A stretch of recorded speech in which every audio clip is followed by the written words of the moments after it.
Welcome to the Book Asylum. Happy Saturday, everybody. I'm Dungeon Dan. I have Angel Ramon with me as always. Today's guest, the one and only Eric Shelman. I am so fucking excited that you're here. And got him. That's ridiculous. All right, Eric, you are an author. You're a do you prefer narrator or voice actor? Well, I mean, I'm narrator. I mean, yes, it's voice acting, but I don't think I really realized that until long after I got into it. You're definitely a voice actor. So, okay, author, voice actor, narrator, and a musician, singer, songwriter, I believe, as well. Yes. All right. I wrote all the songs on this album right here. Nice. I've been writing. Good though, writing songs and poems and. All right, so let's get started. Eric, first of all, how many books do you have out there? Well, if you count anthologies and then novels, I mean, I probably have 26 novels right now, plus 2 nonfiction books, and then I have I don't know. I guess overall it's over 30 when it comes to all the volumes out there with my stories in it, and whether long or short. So. I mean, Dead Hunger, the series has 11 volumes and 10 novels and 1 novella. So that's just one series. And then I got into doing trilogies. So I got 3 of those.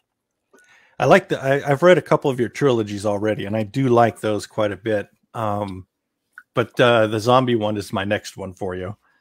Yeah. I'd like to go ahead and just jump in to 2 books that are in your list. The very first book you ever wrote was Reason to Kill. Yeah, I have not read that yet, but I am very interested to hear you tell me what that might be about. Well, see, actually the first book I wrote was called Out of the Darkness, the story of Mary Ellen Wilson. Now that one, another book. Well, you wouldn't want to read it because it's when I say it's nonfiction, it's called creative nonfiction, because this is a true story that happened in 1874. Actually started before that. That's when this little girl named Mary Ellen Wilson was rescued from an abusive home in New York. And she was rescued by the SPCA because no other group in the nation would dare to go in and take a child out of a home, no matter whether it was abusive or not, because children were considered property. So when I found a book, let me see, I don't know if I have it not at hand. Yeah, it's right there. I'm gonna show it to you. Hold on. Grab it, yeah. All right.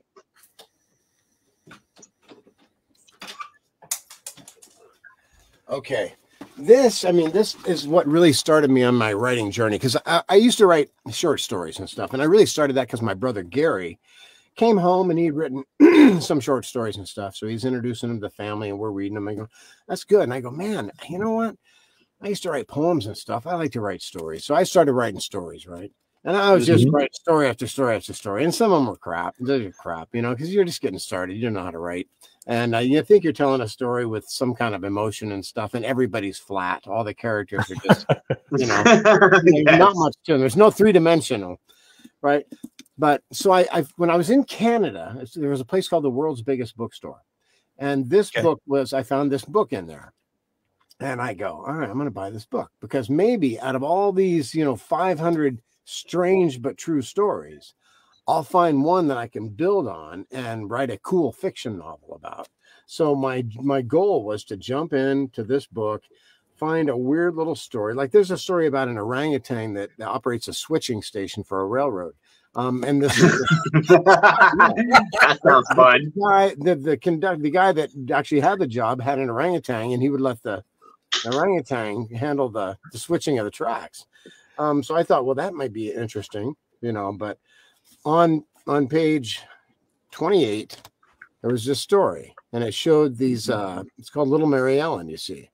And it's got a picture of these scissors and a little girl, 2 pictures of this little girl. Well, one of those ended up being the cover of my book. There were 10 types, but they were taken the day she was rescued, and she had a big cut on her forehead because she was cut with a pair of scissors by her mother, her foster mother.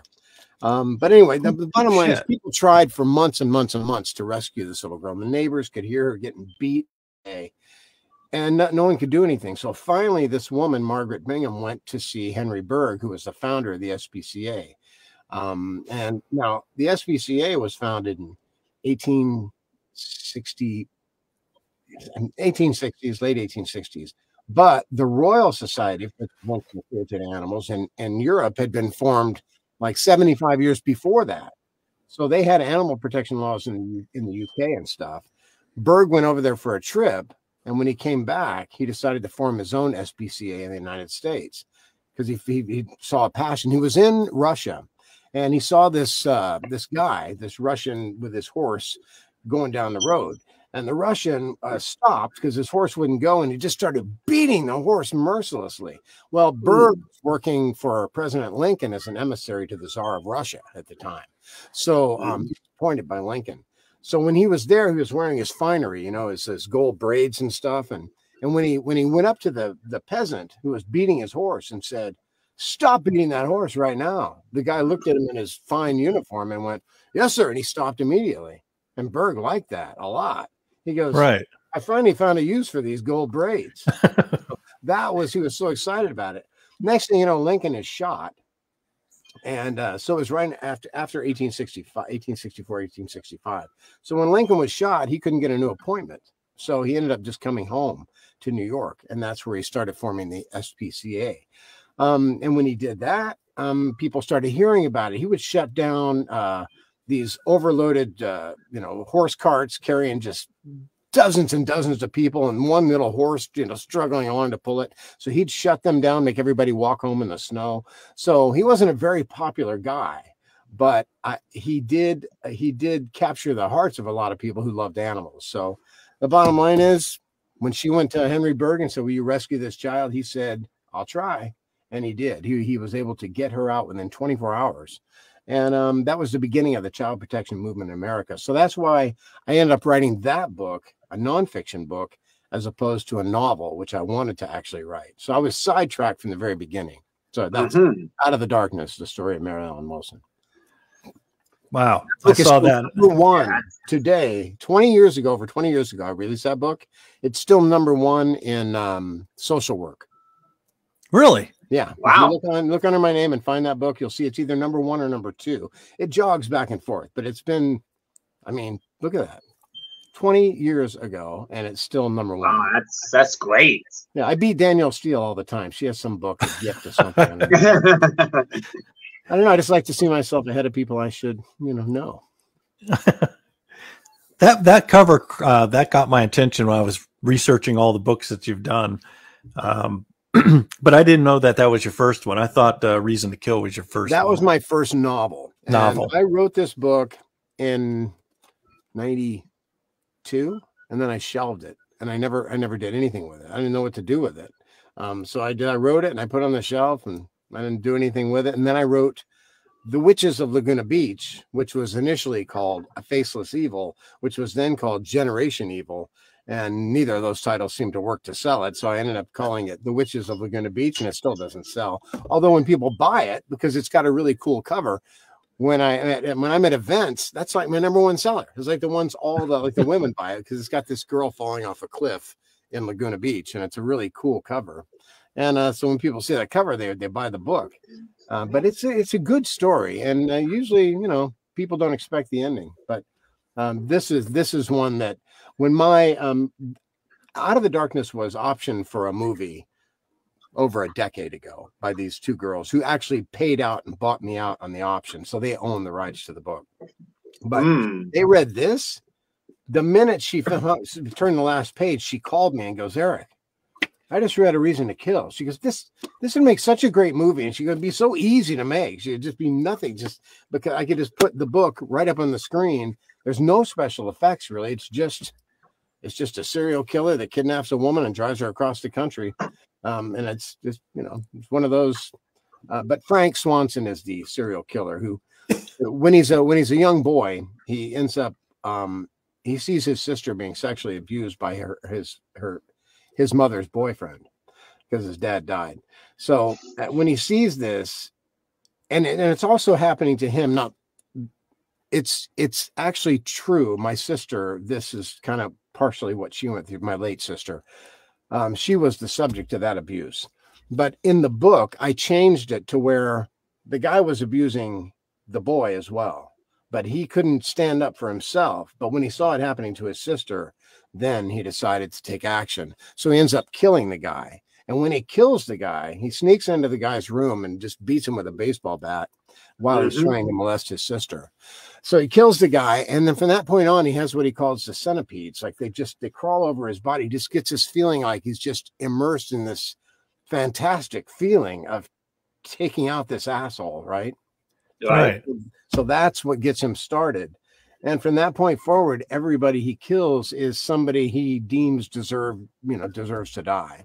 Kind of like a Dexter type thing, but Dexter was, obviously a little more creative. This guy took opportunity, when he saw stuff, like he saw a guy abusing a woman on the parking lot of a bar, he would take care of him, so he's not going to be redeemed. So that's Henry Swan. That's Frank Swanson. His sister's his brother is Henry Swanson, which is why I just said Henry.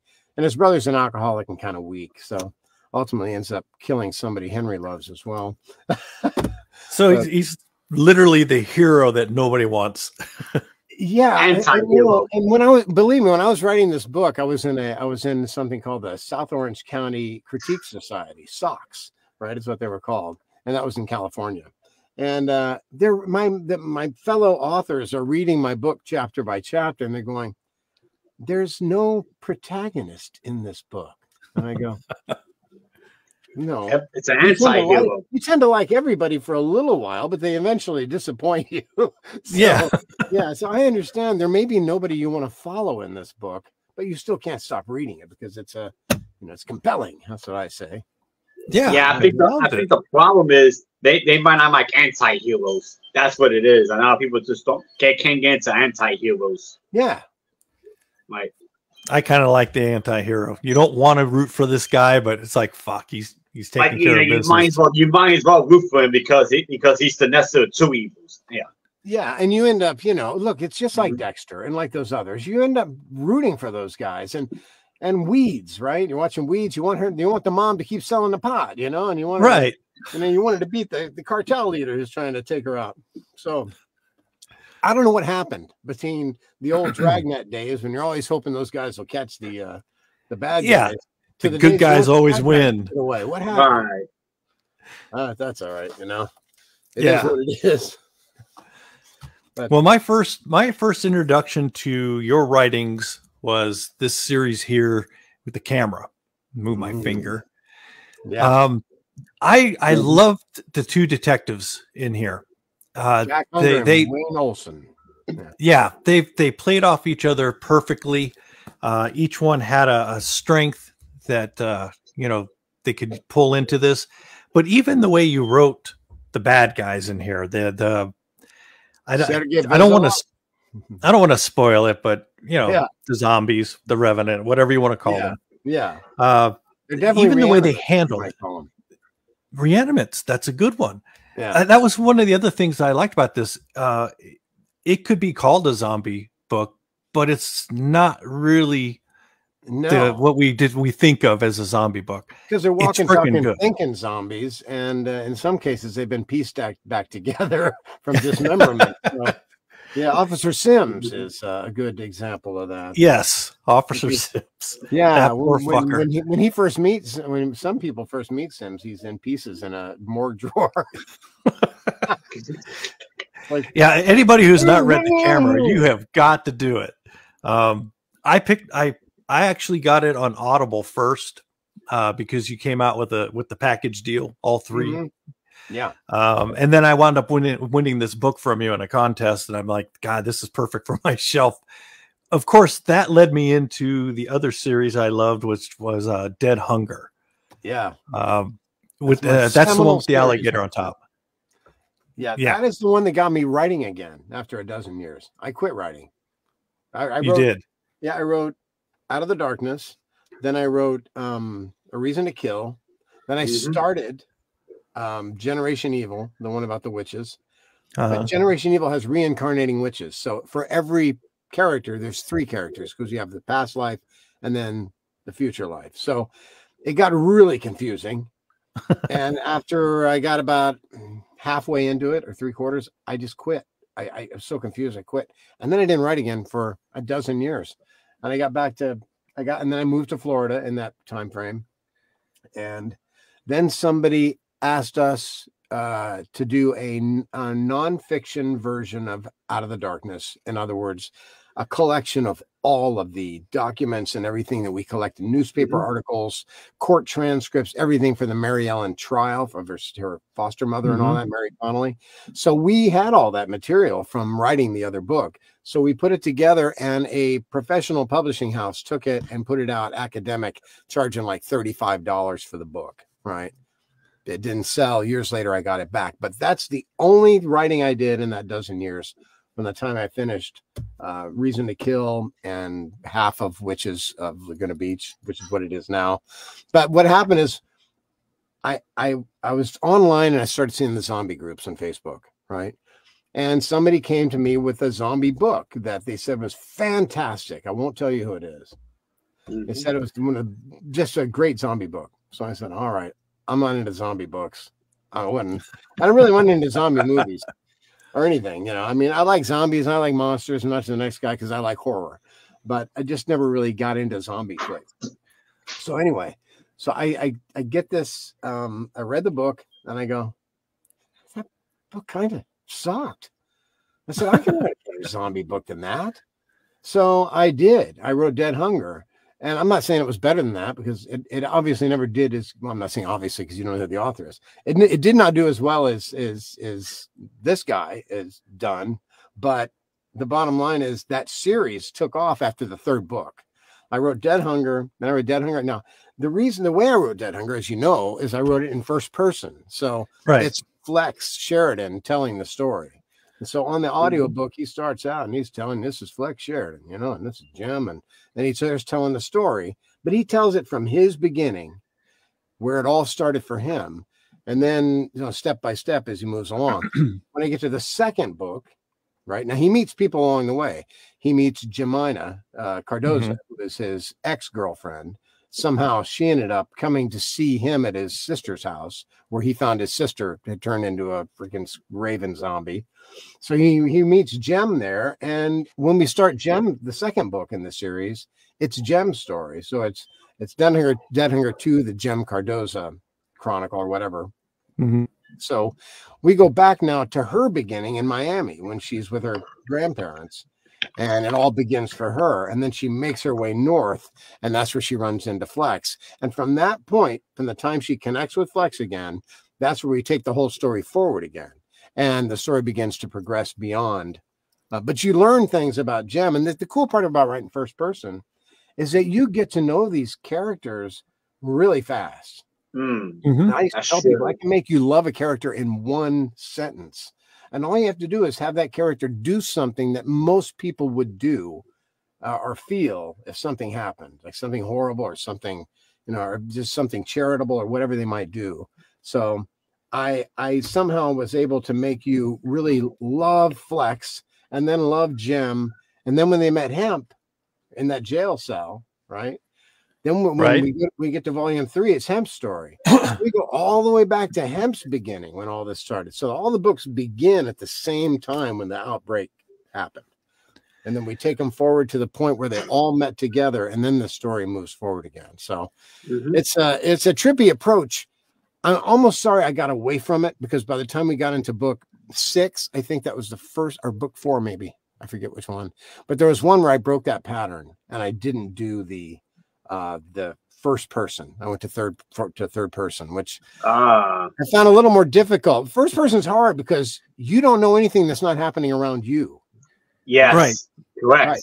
So unless you're on the radio with somebody or you're whatever, you're not going to know what's happening anywhere else. So I had to have moving around a lot. That brings me to my question now. Like, do you prefer writing in first person or third person? What do you prefer writing in? You know, based on how popular Dead Hunger was, I think I prefer writing in first person because you can get very creative with it and it works. And especially when you're narrating the book, all the narration is your character because he's the one telling the story. So that there's no narrator per se. It's Flex telling the stories the whole time. Now with third person, it's just a narrator voice, and when Flex speaks, you'll do his voice. But when you do first person, you're narrating the voice the whole time. So, but see, that was one of the brilliant things about that series, though, because we got the first person view of these three main characters. By time you just coalesced them and started in with the rest of the story, the big push to get the apocalypse reversed, we'll say. yeah. I mean, you already knew these people so well. Yeah. And me as a reader, I was very invested in them. You know, you know how it is when you get invested with a character. You're reading, and it's like, oh boy, something bad's going to happen, and then you're like, I will fucking hunt Shelman down if he kills this guy. Yeah, yeah, well, no, yeah, exactly.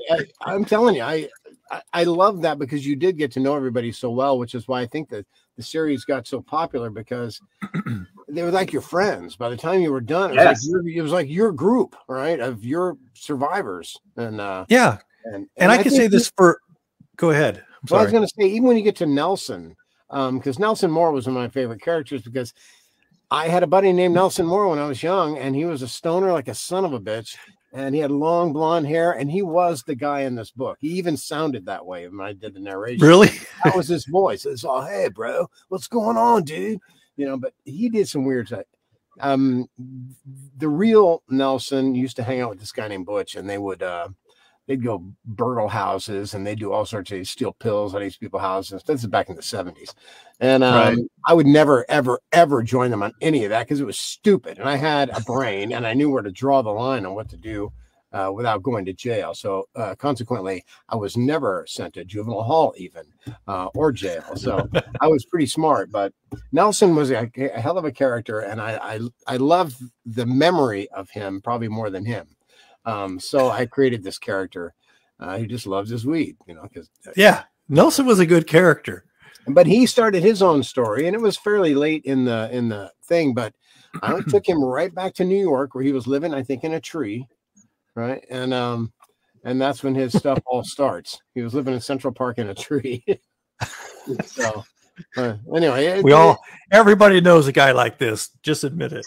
Yeah. Anyway, I loved your Apocalypse. To me, that was very unique, because being a zombie fan for as long as I have, I've about heard every possibility there is. Yeah. And then I come up to yours, and I'm like, holy shit, he just mixed in one genre I like, Native American, and made them the bad guys. Yeah. Yeah. So, I mean, I thought that was this one. Yeah. Yeah. Yeah. Wait a minute. Am I talking about a different series now? Well, Zombie War Chronicles is the one where okay. Cortana, you know. Yeah. I do this every show. What's the timestamp here? Because I have to look. Where are we at in this? Yeah, we got plenty of time. 23 minutes. That's the earliest I've ever fucked up. Why do I doubt that? No, I'm just kidding. I usually get to the last 10 minutes and I'll say somebody's name wrong or what. No, Dead Hunger is I loved how people could not figure out that Urushiol, you don't have to have ever been exposed to poison ivy. If you're immune to Urushiol, you're immune to the virus. Because I had to find a component in the world that was highly contagious, but that there was a decent number of people that weren't allergic to it. 10% of the population is immune to Urushiol, which is the component of poison ivy, poison oak, poison sumac, cashew shells, stuff like that. That's where Urushiol can be found, the oil, and that's what bubbles you up in the poison ivy, in the poison oak, and all that stuff. So 10% of the population is immune to that. So I thought, all right, let's come up with something that if you're immune to this, you don't change into these things. That is the component. So we need to figure out later how to incorporate that in. So that's where hemp goes out to this field it's a cemetery, I think, and the zombies are popping out of the ground like crazy. But he comes across these giant poison ivy plants that are so much larger than they should ever have gotten, and he can't figure out why. So I think he pulls them up and takes them back to the lab and starts to figure out that this component, and he figures out that nobody in his group is blistering from it, right? So that's how he figures out that, all right, this is what we all have in common. That's why we're all alive, and we're not those things because we're immune to this stuff. And then they started mixing the components together to create their their Watt 5 and stuff. So. Yeah, but it was for me, it was just, you never would have thought of that. That would be the thing that saves you. Yeah, I'm making it up as I go along. Unique. Yeah, exactly. It was made up as I went on. Believe me, there was nothing that I've ever written that was outlined that I knew exactly what was going to happen. I'd be writing along, Brian. I'm going, God, I'm getting kind of bored. Okay, I'm going to make a car crash and zombies, right? So if you're getting bored, so is the reader. So that's the moment you got to make something happen. So I would type a while and, kind of just get them on down the road. And then I'd go, okay, something's got to happen now because I'm getting bored. So now disaster strikes. And you just have to think of a different disaster every time. That's the key. And make it realistic and make it fun. And sometimes it involves a villain. And sometimes it just involves zombies. Because face it, I hate it when authors lose track of the fact that zombies are really what we're supposed to be scared about here. Right. They're what's too much into the human element to live in, right? And giving all these assholes opportunities to create their own societies and kill everybody else. Well, segue right into Zombie War Chronicles, which even though I made the mistake, Native American Black Rain, that was very unique as well. I'm gonna grab the original book on that. All right. Angel, you see the Creature of the Black Lagoon painting back there? Yes. It's badass. Oh yeah. Mm-hmm. It is. All right. So you'll notice, and you probably knew this, the first one is by Damon Novak. And the second one is by Damon Novak. Mm-hmm. And the third one is by Eric Shelman writing as Damon Novak. Where you decided to come back to your real name. And the reason I ever did that is because I went to work for a new boss. And this new boss told me, he invited me to lunch. I went up to Tampa to sit down for lunch. He goes, look, if you're going to work for me, I need your full attention. And I consider you writing novels and stuff on the side and promoting your books a second job. So he goes, so I don't want you to be writing while we're doing this, Okay. I said that's something I have to do. I said, I'm thinking to myself, you can't tell me not to do that, but I needed the job. So all right. So I won't. But I did. I just wrote it under Damon Novak. There you go. What I did was I found a new author that I was going to promote and that my publishing company was going to publish, Dolphin Moon Publishing. So I introduced Damon Novak, said he's working on his first book, and I started promoting Onslaught, which is Zombie War Chronicles Volume 1. So that's where all these came about. And this is just what I wrote during that 2-year period that I actually worked for this guy. And by the time I quit, the third one was ready to come out. So at that point, I could just let everybody know it was me. And unfortunately, with social media these days, there's no way to just have a pen name. You have to have a pen person. Yeah. Ramona Martin, do you know who she is? She used to be very heavily on all this stuff. Now she sells weed, vape stuff, and she's gone. I don't know what happened to her. She used to be my editor. Anyway, she's disappeared. But Ramona, the guy who played Damon Novak, if you look on Facebook, you'll still find him. That's Ramona's brother, right? His name ain't Damon either. But I just made up the name and I went with it, and I created this series, and I thought it was pretty good. And people did like Damon's first book, and they thought he sounded like a far more seasoned author than he was, because it was his first book. And, right. Yeah, and there's a good reason for that. I'm thinking, there's a good reason for that. And I'm glad they think so, because it makes me feel good. But then I let everybody know. But unfortunately, it was like killing their friend. I didn't realize that they were going to like Damon so much and feel like he was their Facebook friend. You know how when you have a friend, yes, I got you. They died. You're like, oh, that sucks. I'm going to miss that. I really enjoyed their feedback. And comments. Unfortunately, Damon had to interact with people in order to promote his book, and I had to promote for him, and it was all me just lying to everybody. So, right. Yeah. These days, like Stephen King, writing as Richard Bachman. Mm-hmm. Today, Bachman would have to have his own social media. You'd have to have a picture of Bachman. You'd have to hire somebody to be the face. It's it's hard to hide who you really are. Yes. Yeah, I just didn't realize that. I don't think I really thought about it much before I started to do this, and then I realized I need a new Facebook page. I need all these things for this guy. Oh man, I need new swag. Remember, I made the swag, the mugs and stuff that said Damon, Novak, Shelman, whatever. It's just anyway.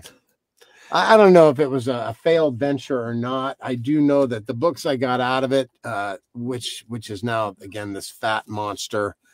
Yes, is I do like the story a lot, and it is completely different. And yes, the Native American is the bad guy, but you also, I think you sympathize a bit as well because you understand. Yeah, we understand where it came from. Yeah, because this was a tribe that was so small. They weren't even granted a reservation. And well, I know, excuse me, that was the Texas group of Indians that were just kind of dispersed into the community. But the kids with the rifles. I forget. Believe me, I forget more than I can remember when it comes to I should have written. So wow. Yeah. I loved it. Angel, unless you've got another book question, I am dying to move this into Narratorville.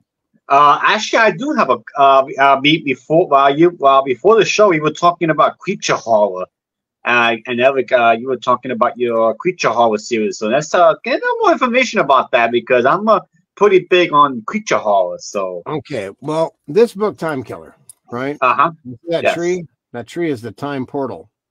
It's not really a tree. It looks like a tree. If you cut off a branch, that branch is going to reappear exactly like the old one. So it's not a tree.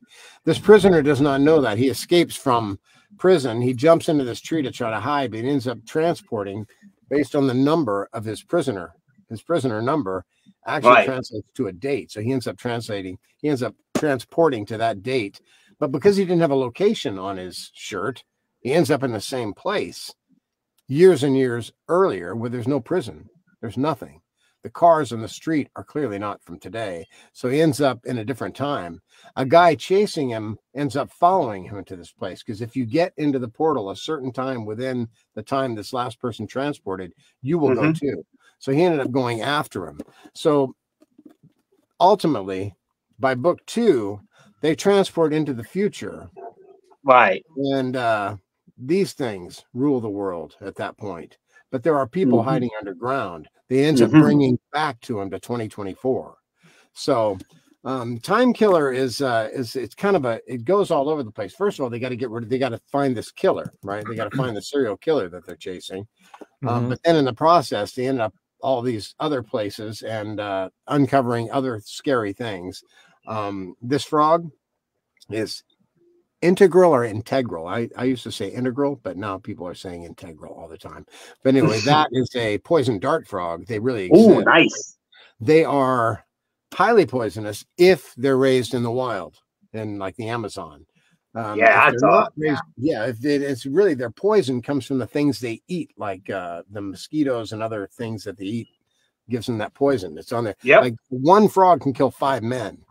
Yes. Actually, I read about a yellow poison dart frog that could kill up to 10 humans. Yeah, I guess it's a bigger frog.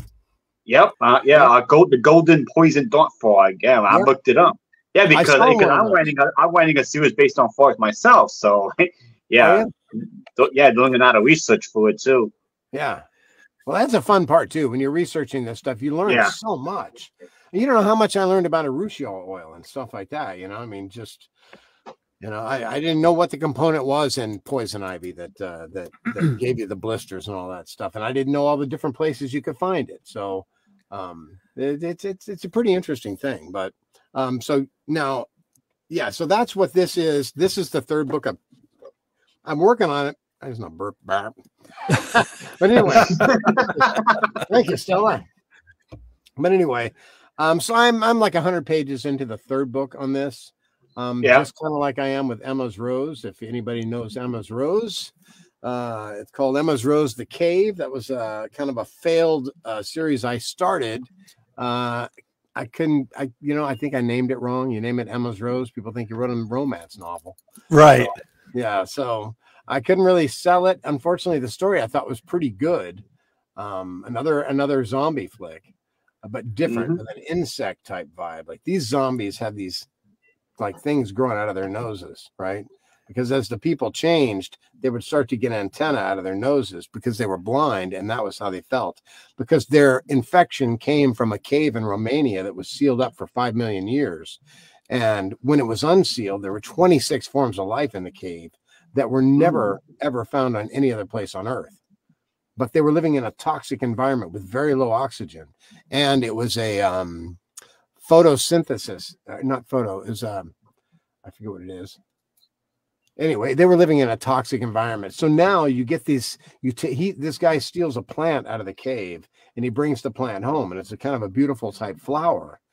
And his daughter actually touches the flower, and he says he's going to name it Emma's Rose, but unfortunately he doesn't realize his daughter becomes infected, and then his wife becomes infected. And this flower is a lot more than he thought. And so now, and there's a centipede within the flower that traveled with the flower. And that centipede is now infecting other things as it escapes and crawls around. So it's Emma's Rose was a pretty interesting book. And I was going to do a trilogy with that one. But after I wrote the first one, and it kind of just, kind of flopped a bit. And again, I don't think for the writing, I don't think for the story. I just think for the title and the fact that I probably didn't push it like I should have. So at that point, I'll just write volume 2, and I'll combine it into one novel and just finish it. So that is my plan. I've got about 100 pages into that one too, but I haven't written on it in so long. I got to re-listen to the book because I did narrate that book. I got to re-listen to it, figure out where I am, what's going to happen, and then try to finish it. So I got a couple of tasks ahead of me. Time Killer 3. And that was all right. Yeah. But anyway, Jen popped up. Not yet. No. We got more. Jen pops up that says Emma Rose sounds like a smut book. Yeah. Emma So Rose, says the woman with the penis mic. Emma's only like 6, so no, there's nothing smutty about Emma's Rose. Wow. Yeah. And she did come up with a good question. Yeah, she did want to know, how much research do you do on average for your books? You know, it really depends. When I get to I had to really investigate estrogen for Dead Hunger, because part of the reason some of my female zombies had superpowers is because of estrogen. When you're pregnant, your estrogen levels are through the roof, right? All this stuff in your body, all that estrogen is going from your brain and it's going to the baby. Everything's going to the baby, right? So women forget where their keys are. They forget they forget things because all this energy is going to grow that baby, right? That's why there's, that's why the estrogen increases so much to help them through this, so they don't, forget their own names, right? So this high level of estrogen is what cause these women to become actual kind of superpower zombies. They were called the Red Eyes or the Mothers. And so by association, all of the pregnant zombies became Red Eyes and very powerful. They could leap. They could do all sorts of crazy shit. But a lot of powerful women in the Dead Hunger books. But that just goes to show you, I literally had to research estrogen, what it was for, what effect it had on your body, how it might be incorporated into my story. So I do a lot of research.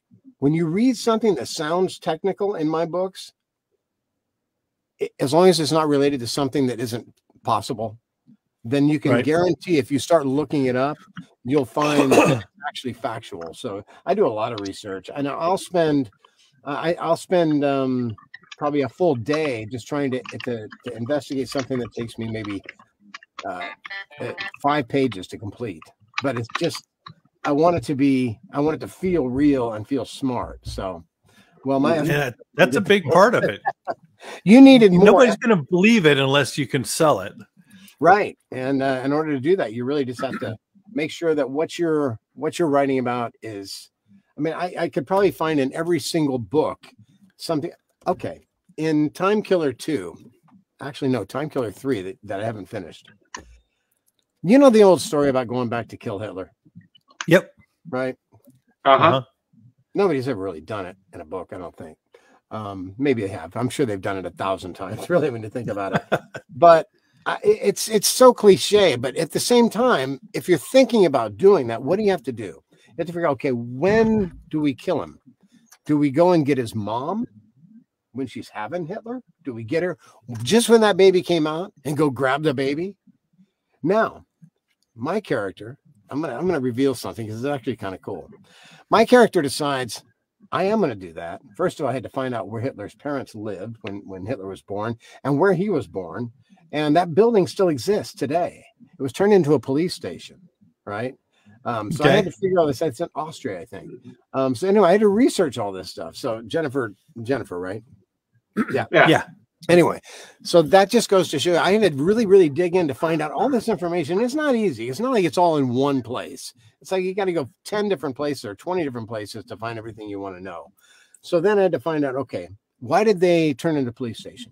The building was dilapidated, and Nazi sympathizers and shit, you know, the skinheads with the swastikas and shit, and they'd go there and they'd set up shop and they'd be set up, you know, flags, and they'd be worshiping Hitler at this location.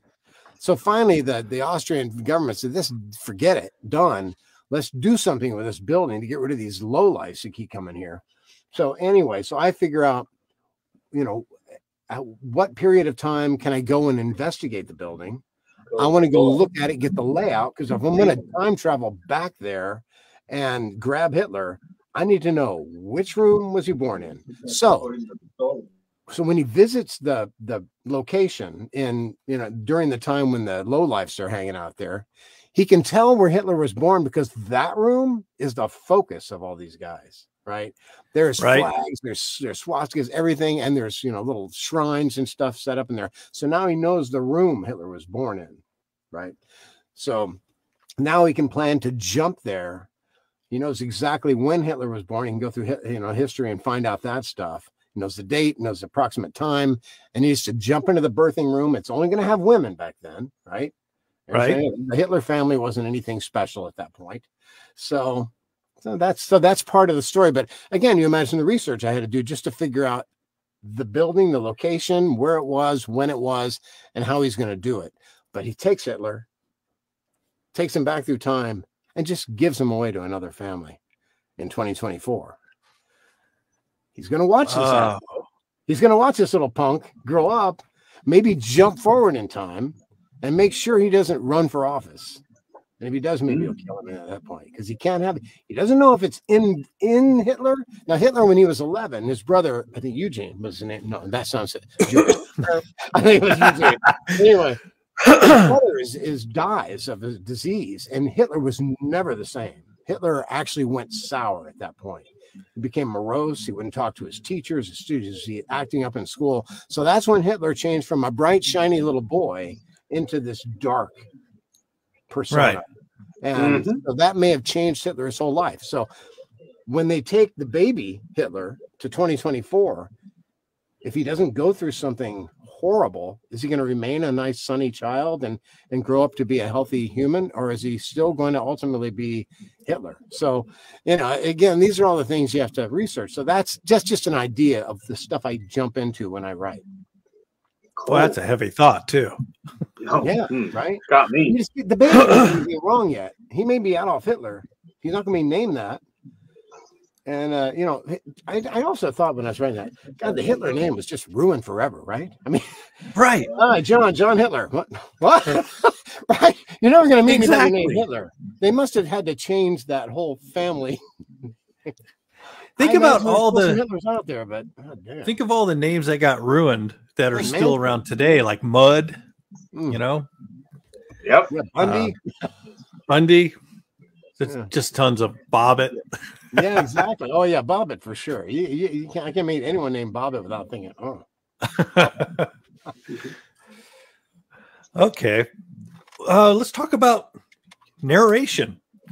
This is something is that fan bothering you? I've turned the fan on so I don't get. No, we're good. I don't hear it. Yeah, Okay, good. Go ahead. Good. All right. Oh, narration. All right. What do you want to know? You tell me. I'll answer. You know, if you don't mind, can you just take me through the process? I mean, I don't need all the technical details, but yeah, take me through the process. You get the manuscript. Where do you go from there? Okay. Well, God, if I could, this booth, first of all, is very important. Now, I get the manuscript. It's on screen because I'm when somebody sends me their book to narrate, I say send me a Word document, because when I go through somebody's book, when I narrate it for them, or I narrate my books, that's another edit, because now I'm reading it out loud. I'm not just reading the book to myself, right? Reading a book to myself, I'm going to skip over problems, right? I'm going to see a word, but in my head, I'm going to correct it. When I'm narrating and I'm reading this thing out loud, especially for another author, I have to make sure that I actually read every word on the page. So when I go through, and believe me, Simpson, Dean, Evans, it doesn't matter who it is. If I'm narrating their book, I'm going to find errors. Even if it's been through professional edits twice, 3 times, I'm going to find the errors. So I highlight them. I fix the read. I highlight them. And then in the end, I send the whole manuscript back to them and say, I've highlighted every error I found, right? Okay. It could just be is instead of it. And it happens a lot because no thing's going to catch that. No spell check. So anyway, so I'll do that as I read it. But basically I use WavePad. I have a good microphone system. This is about this mic is, it's C414. I forget the actual name. AC. Anyway, C414. If you look that up, you'll find it. It's about $1,000 mic. Now, I probably didn't need $1,000 mic. I have a lot of other mics that aren't $1,000, but this one has been so fantastic, and it's got a button where you can change the configuration of how it hears your voice and how it translates your voice and all that stuff. So I found the setting that I like the most, and then I just started, I started recording with that. But this booth was everything, because I used to have like a little trifold kind of foam thing I'd put in front of me. My microphone would be inside of it, and then I'd put like a pillow, a big body pillow on top, and I try to just contain the sound so I got no echo, because you want dead sound. You don't want any echo. You clap, there's no ring, there's nothing. And inside this booth, I get that, but I didn't get that until I got this booth. That's why some of my earlier narrations, when I look at some of the oldest books I narrated, even Reason to Kill, I sound like I've gotten better at reading them as well, but just the reading of them and the sound of them combined with my poor reading and that stuff, it just took time to get to be a good narrator and to be able to read it naturally. I can't hardly read a book anymore without reading the voices. I can't just, I'm always doing the voices if I read it in my head. So it kind of sucks that way. But so anyway, so that was the first part. Time is the only thing that it takes to get the ability to voice act up to snuff. I even when I thought I was good, when I listen back, I go, God, I just sucked. Maybe 10 years from now, I'll look back and think I sucked today. I don't really know. But so basically what you do is you open WavePad, I get the chapter on screen, I just read it. If I make a mistake, I do that, and it puts a spike on my waveform, right? And so and then I reread it. Some people use this thing, it's like a bump back thing. They push a button and it rolls them back 10 seconds or whatever. But I don't really know about the timing on the rollback. I don't know if you can adjust that timing. I don't know how far to go because I'm just involved in the reading. So it's easier for me to just put a spike in the waveform, read it again, and then when I'm all done with that chapter, I go back to the beginning, I scroll forward to the spikes, I highlight the spike and the section before it that I misread, and then I delete it, and now I'm perfect. Now I'm right back to the good read, and I just do that all the way through. So it doesn't take me very much time to do my edit. But I have a program that I've created in Excel that pretty much knows how many minutes how many words per minute I read, how long it takes me to do that. So I can tell you by plugging in how long your book is, 75,000 words, 80,000, 115, or whatever. It can be 500,000 words. And it's going to say it's going to take you 46 days to record it. It's going to, the finished book will be this long, and this is what you'll make based on what you're charging. So it's very awesome. You know, so I can just, anybody just say, hey, how much would it cost to narrate my book? Give me the word count, I can tell you. And it doesn't matter how many characters there are. I don't charge different for that. So okay, that's the process. And then once you're all done, I upload them to ACX because I usually work through ACX. If you're if you're not doing your books through ACX and Amazon, then I will I'll just upload it to Dropbox and I'll just give you access to the folder. So as I'm done with each chapter, you can listen to them, right? And I'm trusting you because you can also download them and take a copy. So in the end, you can go, that was a great book, Eric. I'm not paying you a dime. And I go, that's fun too. But I've never had anybody screw me yet. So okay, that's good. So that's the process of reading the book. And again, the characters, that's the hardest part. Like Simpson would write a book, right? I'd narrate. Right. And then he wouldn't put out the next one for a year. That's not really Simpson, but the other authors would do that. Right. So okay, God damn it. What did that guy sound like?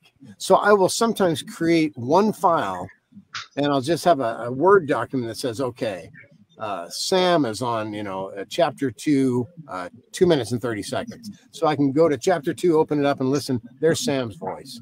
So I know now what I got to do to recreate Sam. Because you think about it, right? If you have 40 characters in a story, some of them are going to sound alike. I'm sorry. I'm just right. I don't have that, you know, and I can't tighten up the vocal cord. Oh, no, that's good. So, you know, it doesn't work like that. But, you know, we know you're talking about. Maybe you do. No, yeah. But it's fun. It's fun. And I do love reading for other folks. I love reading David Simpson stuff. His stuff is just, it's easy to read. And they're usually damn good stories. You know, like he just did the Solar Tsunami series. I read all 3. I narrated all of them. The series is done. It's complete. Now, Aethon Publishing, they're going to make you wait, man. I don't know. I think they're on pre-order right now. I think we were talking about pre-order. What is pre-order about? If the book's finished, let me have it. You're trying to tease me? Maybe I just won't buy it until it's out. Then I'll buy it. But I don't know. That's all right, Dave, if you're watching. I doubt you are, but you might watch this later. I don't know what it is. You can't control those publishers. They do what they want to do. But me, I always just release something. That's right. That's probably one of my books, you know, they just die on the vine because then I just release and they go, here's a book. Good luck. Hope you're making out there, kid. You know? Well, Angel, you do a lot of pre-order. Yeah. What's the pre-order all about? What's that accomplishing? What is it about, Angel? The pre-order for me, I do not pre-order for my ebooks. Is to build buzz around it, and it's to feed the Amazon algorithm. I'm not technical here. It's to feed the Amazon algorithms. Yeah. So like basically, I get about for 60 to 90 pre-orders. So the algorithms already know. Oh, my book is already getting popularity. So Amazon's going to feed it to more people. So then more people will buy it. It's really about feeding the algorithm so it can sense out, because basically Amazon wants proof of concept, because Amazon is not going to just put up the book for you. You have to drive the traffic to it. But if it gets enough attention, then Amazon will start to organically advertise your book. And when you do Amazon ads, they tend to be more effective, because Amazon is only looking for one thing: sales. That's all they care about. Okay, I can see the point for a pre-release. Then you're basically just greasing the wheels for when it comes out, and exactly. you can get higher. Because Amazon, they want sales. I mean, people might say reviews. I mean, reviews are important, but for Amazon to rank high on Amazon, sales. Period. Oh yeah, I don't care what anybody definitely says. Sales. And like I said, it was crazy when Dead Hunger was weird, because I put out the first book, you know, it did pretty good, but I put out the second book. But when I put out that third one, it's like that's when people said, all right, this is a series now. Now there's 3. You know, once I put out that third one, the sales it literally went like this. Boom. The sales just started rocketing. So I wrote 4, 5, 6, 7, 8. And I mean, I went on. And then I wrote 9, and then I thought that was the last one. I just didn't know where else to go. But then about a year and a half went by, and I thought, I think I have another story for these guys. So I wrote book 10, which is the final book in the series. But you know, you hate to finish a book like Dead Hunger because it was so popular and people loved it so much. I mean, getting them to follow you when you're doing non-zombie stuff, especially if what they read is, you know, zombie stuff. Right. It's not that easy. It's not easy pulling people along with you, even if they love what you've done. Like there's certain authors, I'll read anything. Dean Koontz, I mean, back in the day when I was reading, every book Koontz put out, it didn't matter. I'm going to read it, right? He's written so many since those days of me reading every single book in a particular author's, you know, selections. But it's definitely something that I would have done. And so it was a little disappointing as an indie author when people didn't necessarily follow me to other genres, but you know, it is what it is. I think if you like my writing is consistently that way. If you like my writing doesn't change, the storytelling doesn't change, the story changes. And I think any story, if well told, is going to be a good story, even if it seems like just a standard drama, right? As long as it's well told and compelling, it's going to be a good book to read. So I think. All right.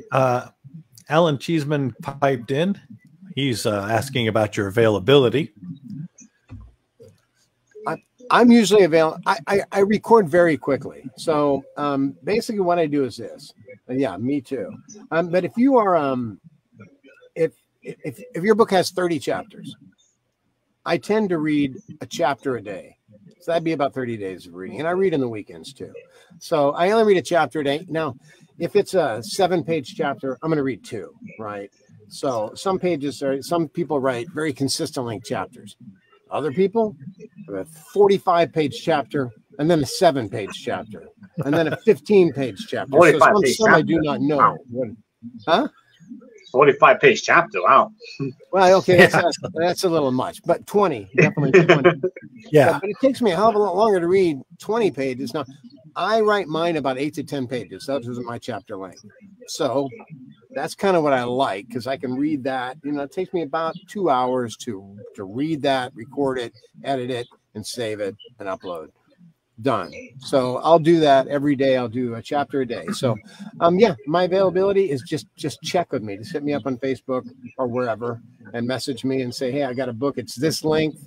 When could you start it? Yeah. Who is that? Facebook? I need to know who Facebook user is. Who are you, Facebook user? That's James Dean. That's crazy. Oh, it's James.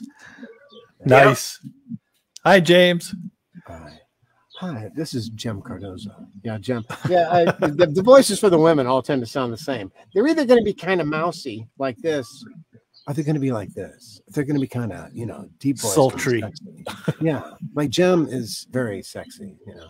But you know, I mean, I don't have to take on any more feminine aspects. Just the voice part.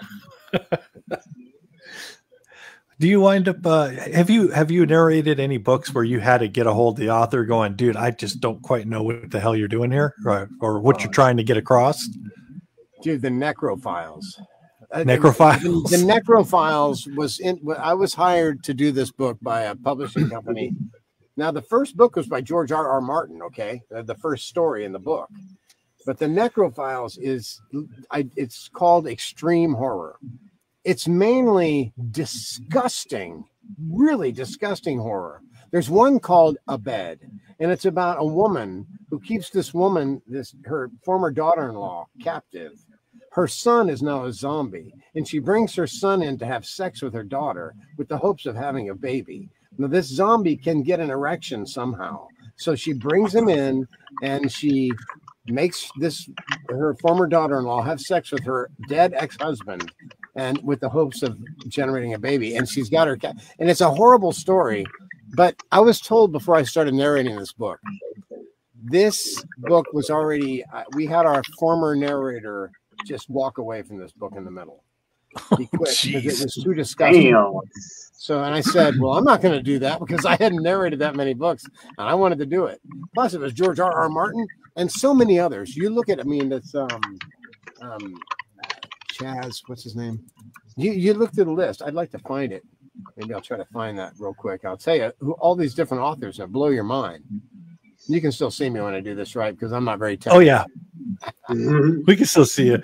All right, good. Well, my brain is still stuck on Boner of the Dead.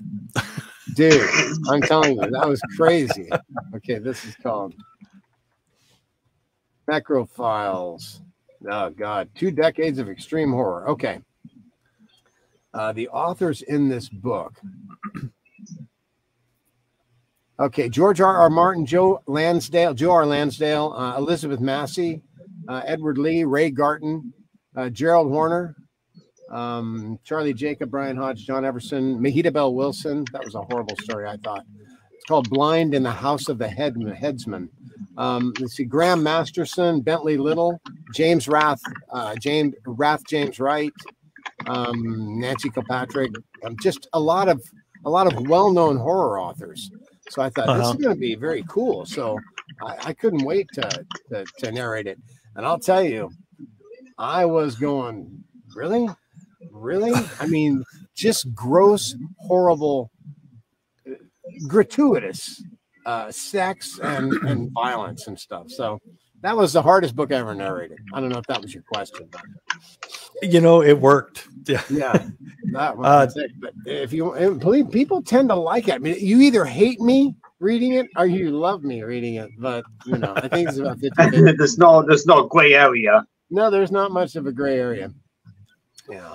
And I've mispronounced some words. I've had some people just hate me just because I mispronounced a word. Like, I'll tell you, Curacao, right? Curacao is an island off. Yeah, Curacao. Yes. Yeah. I pronounced it Curacao in the book the whole time. Oh, it was my book. So I'm my book. Why didn't I look it up? I don't know. I put out the narration. I put out the book, and you know, nobody's ever called me on that. But I have been called for mispronouncing. You know, Ares, which is the god or whatever. I pronounced it Eris, and I got ripped on for that too. And that was in one of the Blue Plague books, I think, from Thomas Watson. But I've done almost his whole Blue Plague series. So Jen popped in. I think she came in late, but she wants to know what your recording editing program is. Yeah, I just use WavePad, and I used the premium version of WavePad. But since I don't need to record, I tell you what the hardest part was figuring out what filters to put on it for a noise reduction. And, you know, I always select the background. When I start my recorder, I let it just go silent for a few seconds to grab the ambient noise. And then I start reading, right? So when I'm done, I grab that ambient noise and I say, this is, you know, select background noise and then remove background noise for the whole thing. So it takes away all the, you know, whatever hum or whatever there might be. Right. And then after that, I run a noise filter and I run a what do they call it? A noise gate. I run a gate on it. But I have the settings that I use now, and I could share those with anybody, and they're very helpful. So in the end, I get a very clean product, no ring, no echo, and no background noise. Sigil. Is that Sigil? Is that right? Did I pronounce that wrong?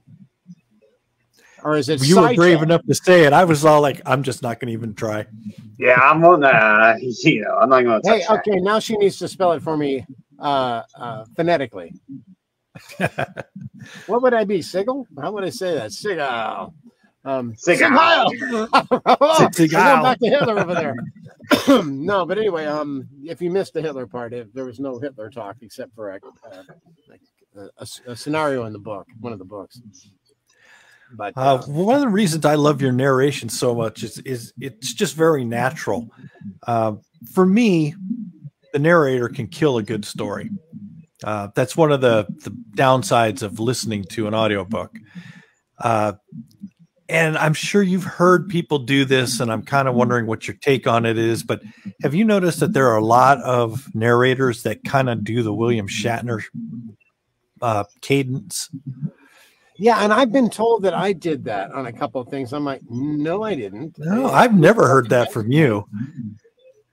I narrated a book for another author, and this was a long book, Spinward Fringe.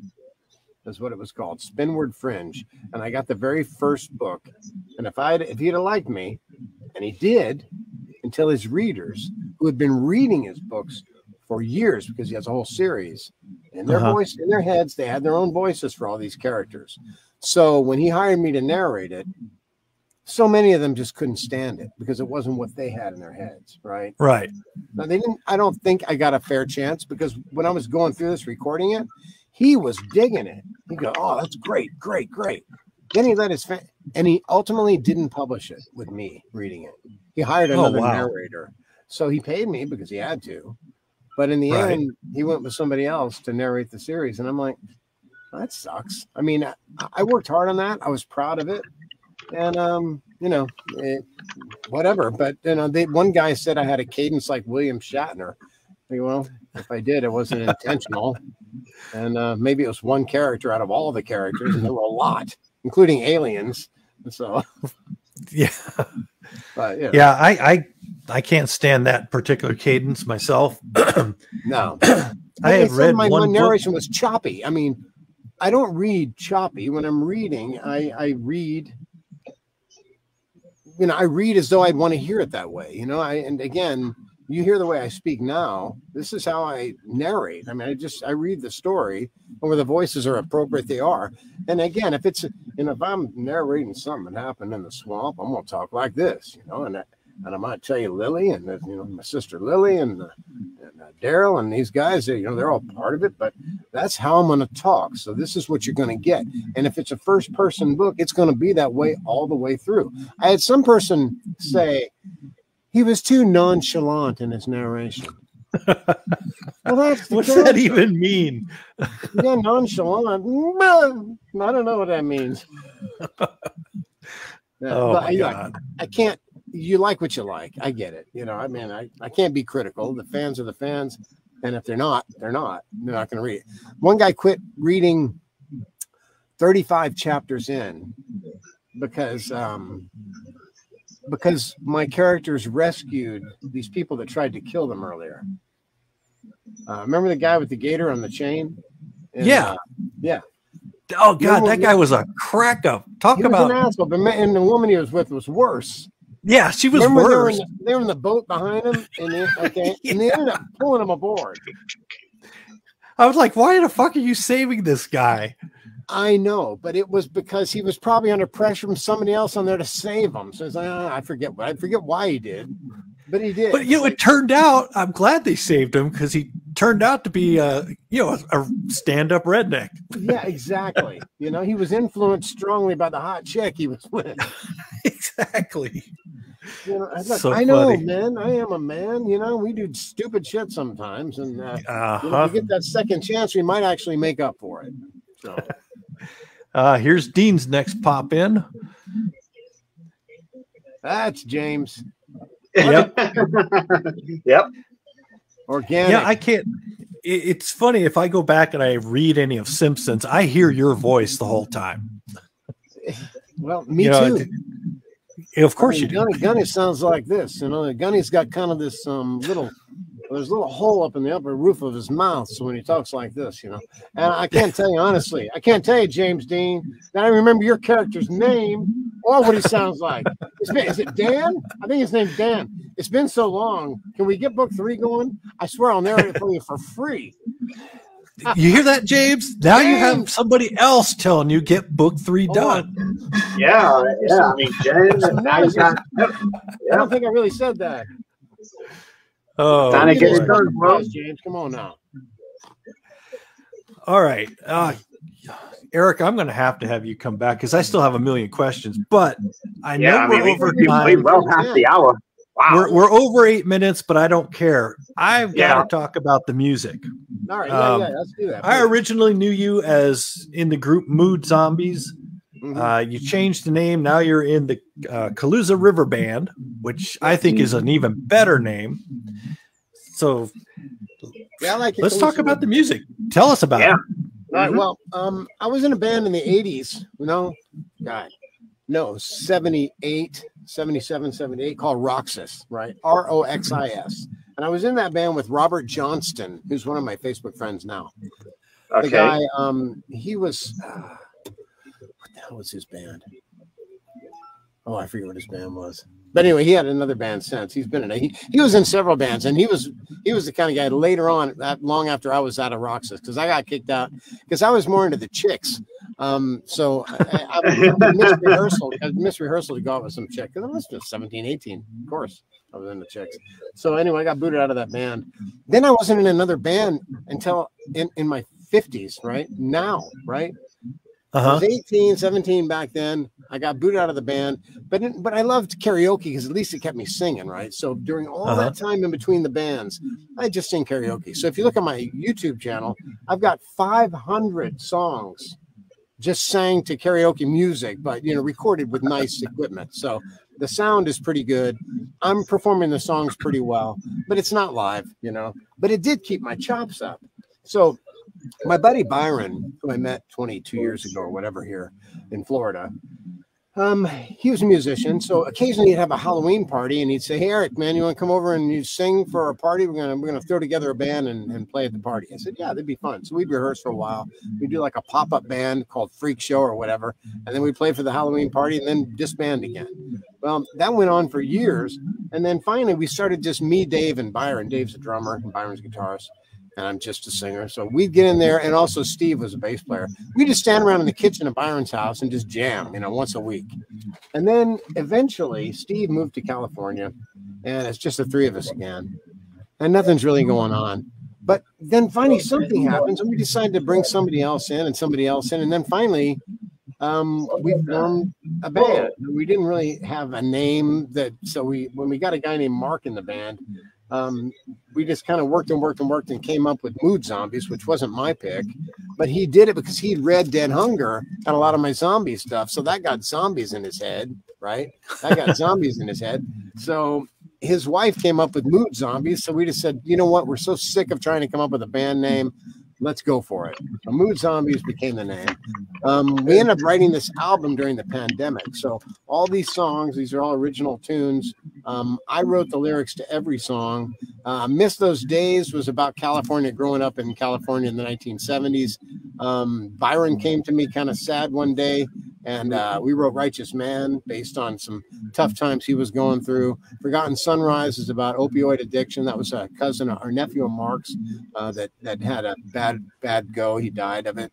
Then some of the other stuff is just, Love's Last Stand. Hold on, where is it? A Lifetime. This one right here, A Lifetime. This was written about my first kiss with a little girl named Roxanne when I was 6 years old. It always stuck with me, this little girl, and the fact that I never saw her again because her family moved away. So I wrote this song called A Lifetime about that. But anyway, so that was all written during the pandemic. The minute the album came out, because we got in the studio and recorded half of it during the pandemic and half of it after the pandemic was over. So then the album came out and the band broke up immediately. It was not like, literally, here's the albums. I'm out of the band. Oh God, perfect timing. So yeah, so that was that, and meanwhile, now I'm out, and because the guitarist left the band, and then drummer goes, "Well, I guess I'm gone too." That was Byron and Dave, my buddies, right? They were gone. Well, the bass player, he was approaching 70, and just goes, "You know what? I think I'm ready to just kind of quit too." So then it was me and Mark, really the guy I got along least with, right? And he was all the way down in Naples. So now, if I want to try to rebuild the Mood Zombies, because now I don't have a band, I got to drive to Naples and try to bring in another bass player, another drummer. We have to figure it out. So we start to try to rebuild the band. Meanwhile, Byron is starting his Calusa River band with his brother, Todd. Todd's an artist, though. Todd's a very good artist. He does sculptures, beautiful stuff. Look for Todd Babb Art. Blow your mind. Some of his sculptures are beautiful. I have one in my living room. But so they started to do this, but then Hurricane Ian hit and just blew his house apart, blew his studio apart. So he had to work on getting all his life back together. Meanwhile, he couldn't play with Byron. So Byron asked me if I would sit in and sing with the Calusa River Band. So that's how I got pulled back into the Calusa River Band.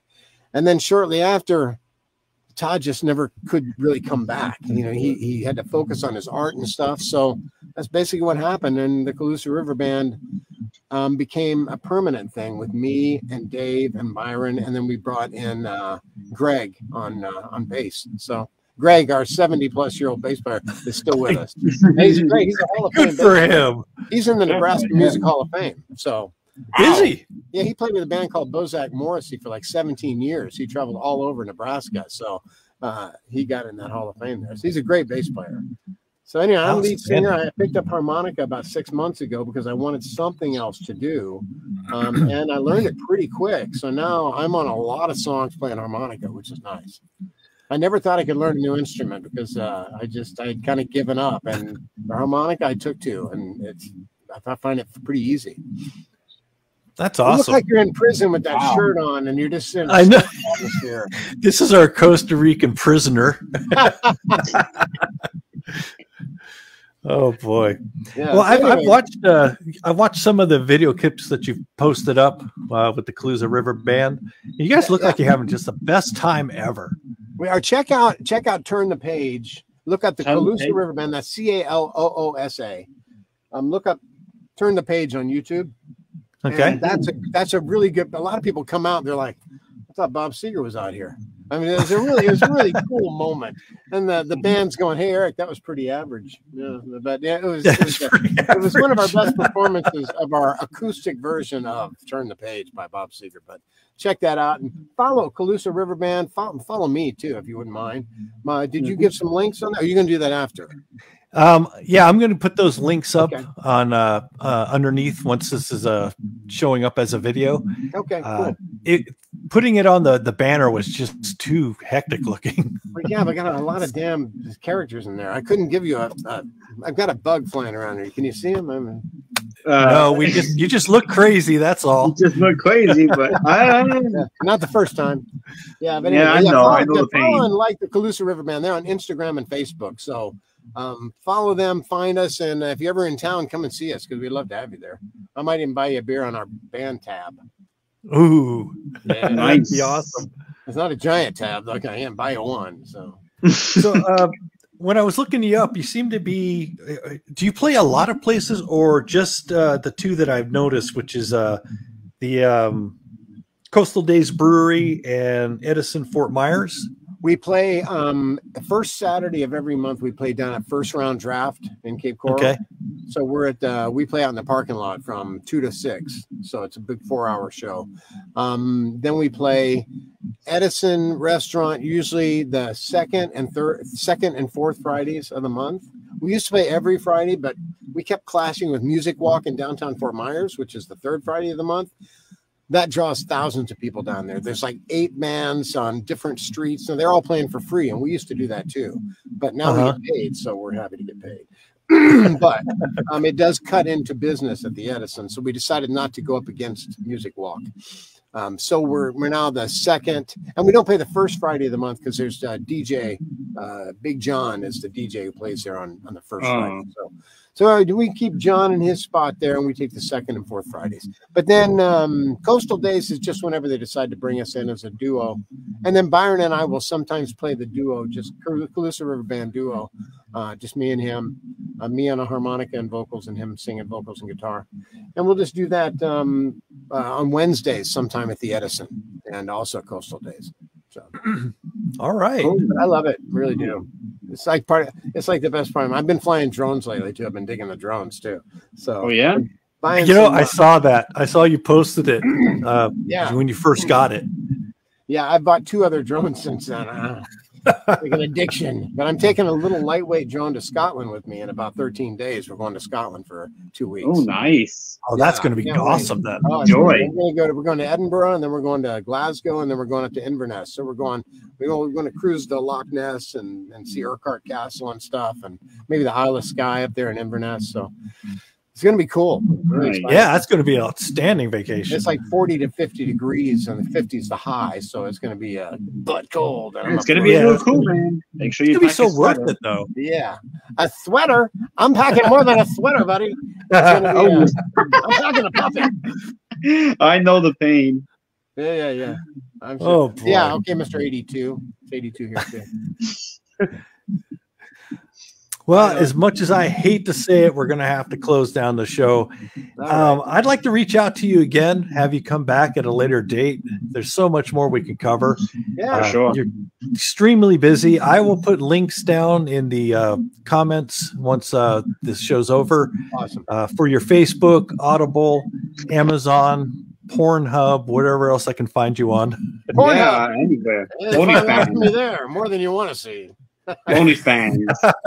You got anything else, Angel? I think that's about it. I mean, I got more, but we're gonna have to come, like you said. Well, we gotta get you back, Eric. Gotta get you back. I got it. So yeah, so don't forget the big fat one. You want a nice The big fat story? Get that Yeah, one. Yep. I'm gonna order that one very soon. I already got That one? this big fatty. Oh, Yeah. If I can figure out where my camera is. Scabs is a monster too. So if you want to check out a nice some alien fare, there you go. nice. All right, you know what? Tell them we're going to get in the poster. We're going to give away a couple of these too. We'll figure out some kind of way to do it. Okay. You know, maybe through reviews. They post reviews. I'll throw the people who reviewed it after this thing, and maybe we'll do it that way. I don't know. Whatever's legal. Yeah, let's try to figure out some way. So anybody who wants to mood zombie. 2 albums and this. I'm also going to give this away. It's small. I ordered an XL. They sent me a small. So you want that? But it looks nice anyway. That's a nice shirt it's too. awesome. But Alice Cooper for president right there. It's a small, but it's a nice quality shirt. So we'll give away the album, 2 of those signed by the band, and that shirt somehow. We'll figure it out. Outstanding. Thank you. I appreciate you doing that. Yeah, thank you guys. I really thank you for having me on. I appreciate Outstanding. Yeah, you were outstanding. Eddie. Very good. it. Thank All you. right. Well, I never run out of Angel shit to Ramon? say. That's part of my problem. For Angel Ramon and myself and Eric Shelman, thank you for tuning in to the Book Asylum today. We will see you again next week. And I don't even remember who's coming on because I got Shelman on the brain right now. Yeah, right? Mm-hmm. All right, everybody. Take care. Thank you. Thank you.